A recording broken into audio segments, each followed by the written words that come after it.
সরকারি চাকরি আইন সংশোধন করে তদন্ত ছাড়াই ৮ দিনের নোটিশে চাকরি থেকে কর্মচারীকে অব্যাহতি দেওয়া যাবে এমন বিধান বাতিলের দাবিতে বিক্ষোভ করেছে ওয়ালটন। আবারও মিলিনিয়ার অফারে ওয়ালটন ফ্রিজ কিনে আপনিও হয়ে যেতে পারেন মিলিয়নিয়ার।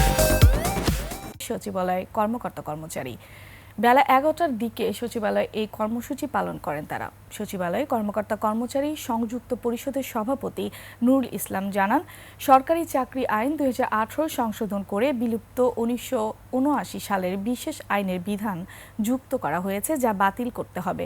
তিনি বলেন, কর্মচারীদের জীবনমান উন্নয়ন ও পেশাগত বিকাশের পরিবর্তে নির্যাতনমূলক কালো আইন, ব্যক্তিগত দাসত্ব ও ভয় ভীতির পরিবেশ তৈরি করে সচিবালয়কে অশান্ত করার অপচেষ্টা চলছে, যার কারণে কর্মচারীদের মধ্যে আতঙ্ক ভীতিকর পরিবেশ তৈরি হয়েছে।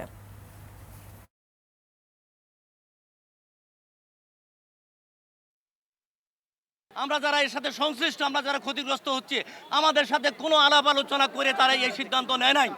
এখানে উপদেষ্টা পরিষদে বিল উঠার পরে যখন পাশ হয়েছে, আমরা খবর পেয়ে আমরা তো তাৎক্ষণিক আমরা প্রতিবাদ জানাইছি। এই আইন যদি প্রবর্তিত হয় তাহলে আমার নাগরিক অধিকার যেমন নষ্ট হবে, কর্মচারীর অধিকার চিরতরের জন্য বিলুপ্ত হবে এবং কর্মচারীরা চিরতরে বঞ্চিত হবে।